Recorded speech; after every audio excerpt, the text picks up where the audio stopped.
Hello friends, हम पढ़ रहे chapter number 2 functions of management. Previous lecture में हमने प्लानिंग के बारे में पढ़ा। अब इस लेक्चर में हम ऑर्गेनाइजिंग के बारे में पढ़ने वाले हैं। फ्रेंड्स, आज का हमारा टॉपिक है organising. Organising is the second step of management. Organising involves grouping of activities all together, या हम ये भी कह सकते हैं कि ऑर्गेनाइजिंग ये एक ऐसा प्रोसेस है जिसमें रिसोर्सेस आइडेंटिफाई किए जाते हैं, एक साथ लाए जाते हैं, जैसे money, material, man power, machinery, methods etcetera. ये रिसोर्सेस प्रॉपर अरेंज भी किए जाते हैं ऑर्गेनाइजेशन के गोल्स अचीव करने के लिए। प्लानिंग करते समय वो फ्यूचर बेस्ड होती है, बट ऑर्गेनाइजिंग करते समय वो करंट सिचुएशन पर बेस्ड होती है। इस फंक्शन के थ्रू जो प्लानिंग फॉर्मुलेट की गई है उसे इम्प्लीमेंट करना होता है और इसके लिए रिसोर्सेज का प्रॉपर अरेंजमेंट करना बहुत नेसेसरी होता है। फ्रेंड्स, अब हम पढ़ेंगे इम्पोर्टेंस ऑफ ऑर्गेनाइजिंग। पहला पॉइंट है facilitates administration as well as operation. Activities organise करते समय दो टाइप्स में डिवाइड की जाती हैं। First, administrative activities. इसमें एक्टिविटीज़ के ग्रुप फॉर्म किए जाते हैं और वो एक्टिविटीज़ अचीव करने के लिए एम्प्लॉयज़ को टास्क असाइन किया जाता है। सेकंड है ऑपरेशनल एक्टिविटीज़, जहाँ प्रोसेसिंग होती है। अगर दोनों ग्रुप्स प्रॉपरली वर्किंग करते हैं तो ऑर्गेनाइजेशन सक्सेस और प्रॉफिट अर्न कर सकता है, प्रोडक्शन बढ़ेगा और वेस्टेज भी रिड्यूस होगा। एम्प्लॉयज़ दिया हुआ टास्क फुलफ़िल करेंगे, इसमें ओवरलैपिंग भी नहीं होगी या कोई काम बार बार रिपीट नहीं होगा या डबल डबल नहीं होगा। सेकेंड पॉइंट है ब्रिंग्स स्पेशलाइजेशन। ऑर्गेनाइजेशन में एक्टिविटीज़ ऑर्गेनाइज करते समय स्ट्रक्चर बनाया जाता है जिसे हम ऑर्गेनाइजेशनल स्ट्रक्चर कहते हैं। यह बहुत इम्पॉर्टेंट स्टेप है। एक्टिविटीज़ ऑर्गेनाइज करने के लिए टास्क यूनिट्स और डिपार्टमेंट्स फॉर्म करके उनमें डिवाइड कर दिया जाता है।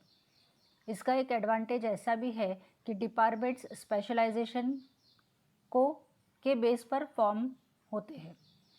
इसका मतलब रिलेटेड पर्सन ही उस पर्टिकुलर डिपार्टमेंट में काम कर सकेगा।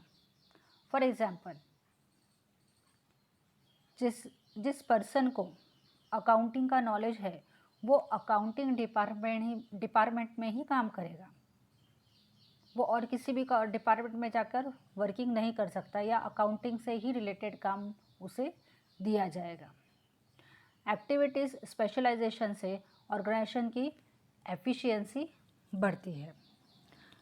Third point, defines the job properly. Organisation structure की हेल्प से सही जॉब के लिए सही पर्सन को अपॉइंटमेंट किया जाता है। ऐसा करने के लिए पर्सन सिलेक्ट करते हैं, यानी पर्टिकुलर जॉब वैकेंसीज की क्रिएट की जाती है। इंटरव्यूज़ कंडक्ट किए जाते हैं और इंटरव्यू कंडक्ट करते समय एक्यूरेट पर्सन सिलेक्ट किया जाता है। डिपार्टमेंट्स की नीड्स के अकॉर्डिंगली जॉब वैकेंसी क्रिएट होती है और क्वालिफिकेशन, स्किल, एक्सपीरियंस एक्सेट्रा के बेसिस पर परफेक्ट पर्सन अपॉइंट किया जाता है। इससे ऑर्गेनाइजेशन में एक्यूरेसी मेंटेन होती है। हर एम्प्लॉय का उसके जॉब से रिलेटेड नॉलेज होता है और वो प्रॉपरली वहीं पर यूटिलाइज किया जाता है। Next, clarifies authority and responsibility. Organization structure के थ्रू मैनेजर को उसका रोल डिफाइन होता है। मैनेजर को कौन सा टारगेट कितने समय में अचीव करना है और उसके लिए उसे अथॉरिटीज़ और पावर्स भी प्रोवाइड की जाती है। मैनेजर को पावर का यूज़ करके मीन्स उसे जो टास्क फुलफिल करने के लिए पावर्स दी गई है वो पावर्स यूज़ करके एम्प्लॉयज़ को गाइड करना होता है, सो दैट मैनेजर पावर्स का मिसयूज़ करना टालते हैं और या फिर निग्लेक्ट करते हैं। उसी डिफाइंड जॉब और रिस्पॉन्सिबिलिटीज़ की वजह से भी मैनेजर स्मूथ वर्किंग कर सकता है।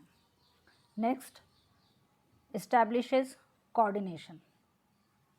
Organising proper cooperation and coordination बनाए रखने में हेल्प करती हैं। ऑर्गेनाइजेशन की सभी डिपार्टमेंट्स और लेवल पर स्मूथ वर्किंग करने के लिए हेल्पफुल होती हैं। ऑर्गेनाइजिंग फंक्शन सभी डिपार्टमेंट्स में म्यूचुअल अंडरस्टैंडिंग क्रिएट करती है।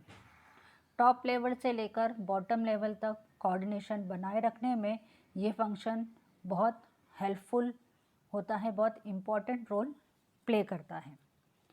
Next, help for effective administration. Organisation run करते समय ये बहुत ज़रूरी है कि सभी को उनका रोल क्लियरली डिफाइंड हो, मीन्स मालूम हो।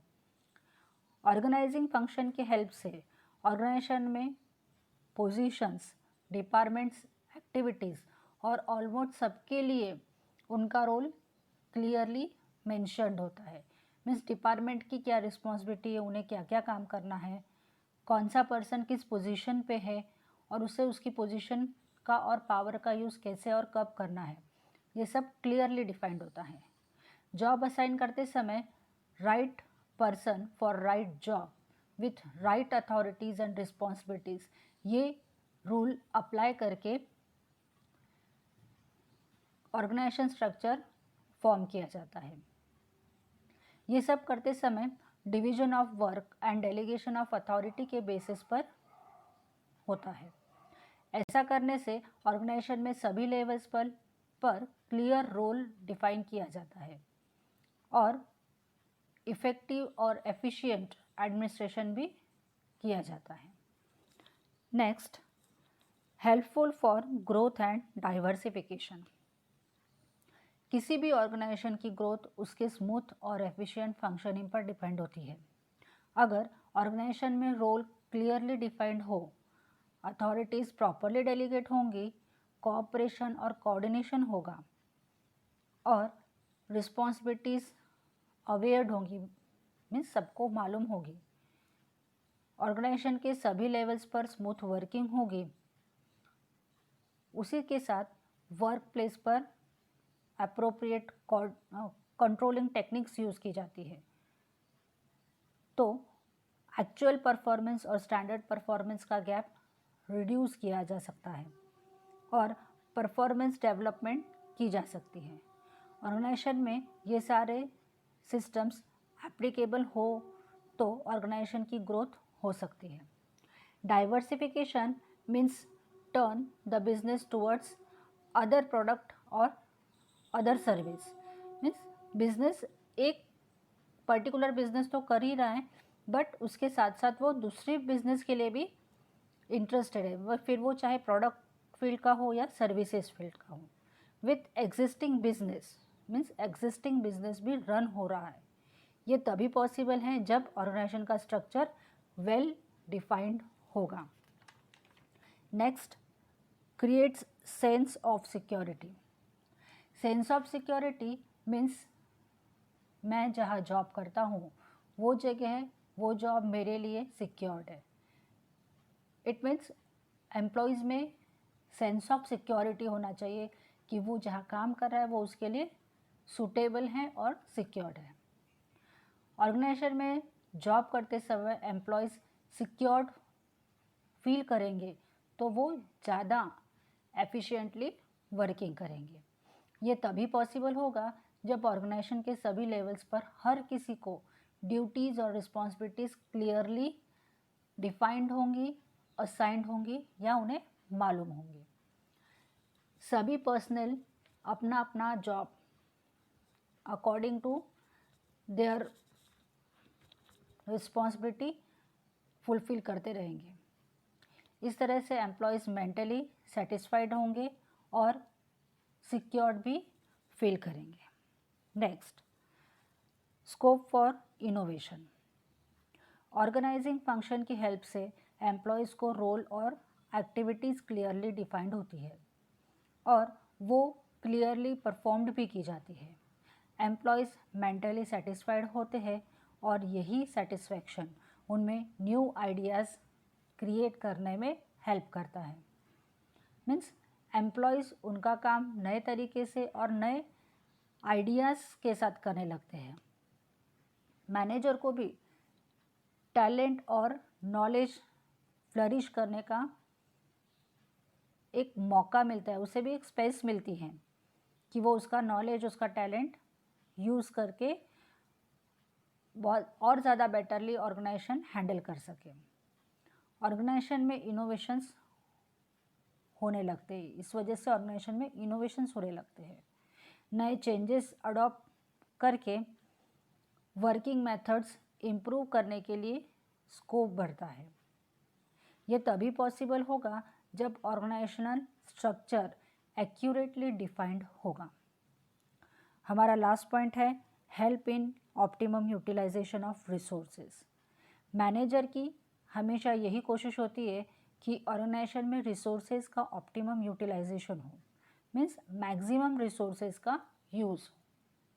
इससे रिसोर्सेज का वेस्टेज कम होता है और मैक्सिमम आउटपुट भी मिलता है। ये तभी पॉसिबल होगा जब ऑर्गेनाइजेशनल स्ट्रक्चर बनेगा।